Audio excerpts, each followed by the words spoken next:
non-governmental organization. Today we are going to be talking about tree planting. How does it affect our environment? What do we do about it? The felling of trees these days, I mean, what effect does it have on our environment? Those are the things we're going to be talking about. So, Mr. Ladipo, what is the effect of tree planting in the climatic stabilization as regards the environmental changes? Actually, you have said it all. There has been so many changes in the environment nowadays, especially as regard to the climate, and which calls for a serious concern by experts like us, the environmentalists.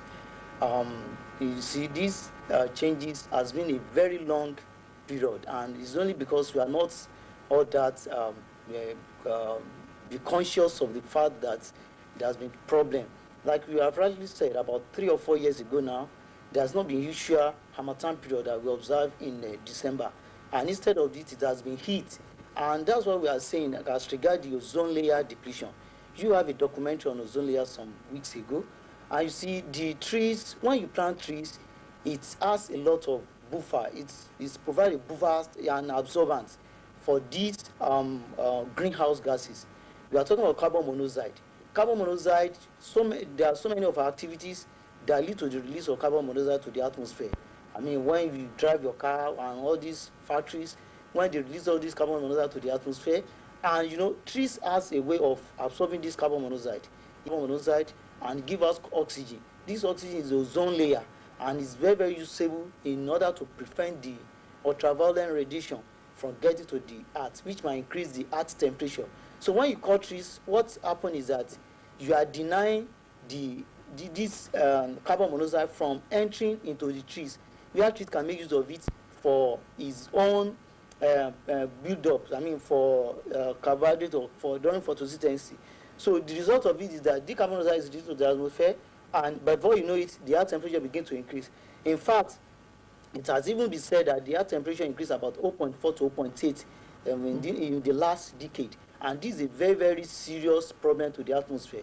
In fact, people are even saying very soon the earth might turn to a kind of heat ball, and which may not even conducive for even animals and even plants to exist. You can imagine what happened around 2002 in a part of Asia, around Korea, cut across Central Europe, around Germany, and even part of Argentina and Mexico, where there was the great storm. We talk of hurricane, we talk of typhoon, and we talk of all manner of storms, and so many lives were lost.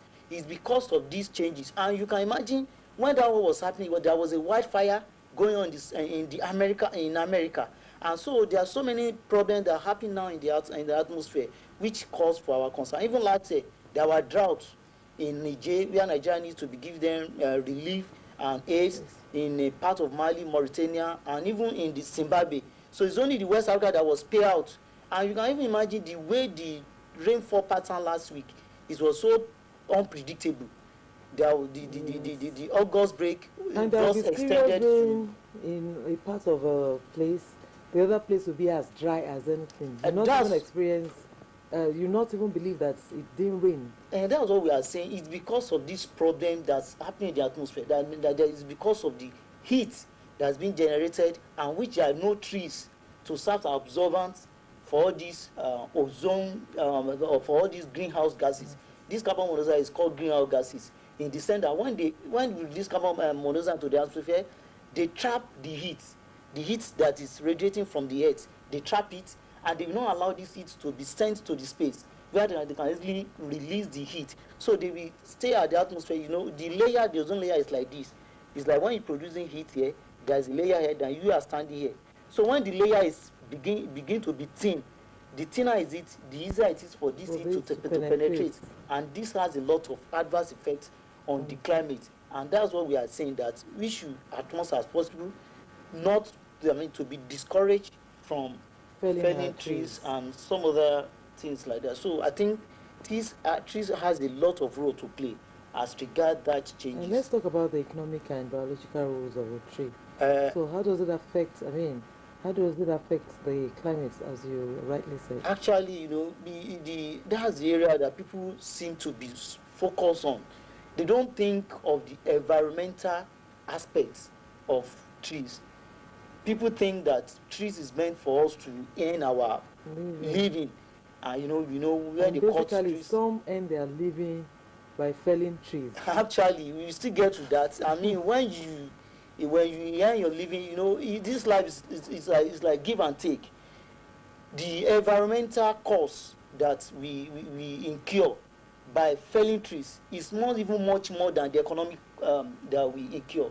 People feel that when you fell trees, what you gain is you gain reward, and you keep it in your pockets, and you're able to do one or two things, but they fail to The environmental to know hazards the environmental hazard, of the that the living effects. In fact, we are even contemplating, we are working on a further, if we are felling trees now, there should be environmental cost. The cost is not yet fashioned out, but there should be a cost for it. When you fell trees, you use for your sawmill, you use for all this your furniture, and you earn the money. You don't seem to think about the effect it's going to have on the environment. The effect is going to be global. As we have said, it's not only peculiar to Nigeria alone. Niger, Mauritania, Mali, Zimbabwe, and even parts outside Africa. So the economic aspect is very very much, in the sense that when you fell trees, you get the money.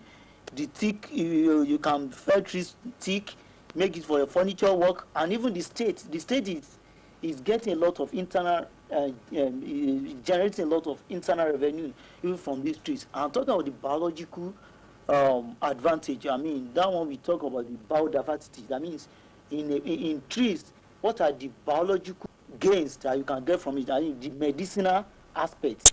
In fact, people are even saying the why HIV drugs has not been found is because it's possible that most of these plants, the wild plants that are needed, they are being cut off. There is a rate of extinction of these plants.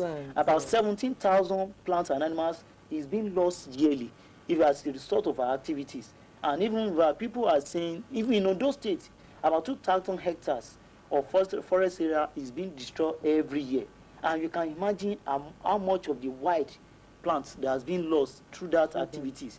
There are so many drugs, about 50% of the drug administered is from the wild plants. In fact, this quinine is from one plant, they call it kinsona, and even the aspirin, and even some other drugs like that. So they have, even the neem trees. Herbal doctors, the herbal dealers, yes, use the herbs. That's the trend now. People believe in herbs, but they don't seem to think that the herbs is from one source. So what are we doing to the source? Like this neem tree now, to maintain the source. This neem tree, yes, Asadranta indica, dongoyaro. Some people has not even been seeing it. It's not being planted, and this is something that easily can be planted even around our houses. Because of the taproot, it cannot destroy our fences and some other things. So what is your organization really doing to really sensitize the people, to make them know that these things are really important and are causing hazards to our community? Like ongoing program is one of the awareness created program. Create awareness to the people that there is a danger in felling these trees and not replanting them. Not finding ways of planting them back. And even in 2001, my organization featured an exhibition on the World Environment Day at the Ondo State Library. We were invited, and we had an exhibition. And during this exhibition, we have seedlings given to the people. So we work in conjunction with the government. I mean, the State Ministry of Environment. They invite us for talk, for symposium, and some other things like that. And even the schools, we have schools. We go to schools. How about the dealers, the real dealers in the felling of trees, going to the forest to cut them? How are they being educated to know that they should replant, or what are the efforts being made to make sure that the plants? I mean, for every tree you have to replant. In fact, we are even saying that for the thing is that what we hear is that they just go into the bushes, cut the trees, and move out of it. In fact, that's why we are saying that for every tree cut or fell, 5 should be replaced. Yes. And you see, we are enforcing it. In fact, my own case, if I have the opportunity, I will say let that be Ministry of Tree Planting alone, so that their own effort is not to collect tariff on the log. Their own is, and that's what we are saying. In fact, it will not be too much if you say let us have the Ministry of Tree Planting. That means their major effort will be to plant trees. Let us meet individuals. Let us meet all these private organizations. Let us meet all these even sawmillers. How much trees have you planted this year? How much input have you put into that environment? So it's not going to be a effort at organization alone, but it's going to be on individual basis. There are a lot of species of trees that can be planted. Even you and I, there are a lot of species of trees that can be planted within our environment, within our house, to create and to help in all these things that we are talking about. Trees, a lot of ameliorating effect. Which type of trees can one plant within his or our immediate environment, like in your house? Okay, that's true. In fact, that's the areas that we are helping people. Some people, they don't know the trees to be planted. There are economic trees. There are trees that can serve as windbreakers.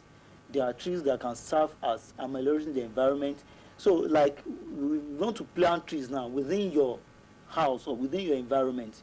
You should make sure that you plant trees that the roots, they are not spread. They have taproot, not trees that can even break fences. Some made a mistake. They plant trees very close to their fence, and before they know it, the fence gets collapsed. So, like all these neem trees, the advantage of neem trees is that as tall as it is, so tall is the taproot. The taproot goes down. So in that way, it doesn't spread. In that way, it's very, very difficult for it to cause any. Which actual plants or fruits do we have are examples of such trees? And that's I'm talking about Asandrata indica. That's dongoyaro. That one is commonly planted. It's only in the north that we so much appreciate, and even in here. You can plant Terminala catapa. I mean, this fruit. Okay. The only thing is that when you plant them, cashew and some other thing, all these citrus, when you plant them, make sure they are a bit far away from the fence so that they do not cause any breakage. How about orange trees? The same thing goes for citrus. You can plant them around the houses to stabilize the environment and even to help as windbreak. Wind is causing a lot of havoc on the environment now. Yes. There was a time some years ago, it caused a lot of havoc in our area and some parts of Okitukupa. So wind can also serve as windbreak, preventing our houses and our property from being destroyed. Millions of dollars, of thousands of naira is being lost. Do you really plant it where the fence where you have the fence, or at the back of the house, or just around the house? You see, it depends. If you want to use it for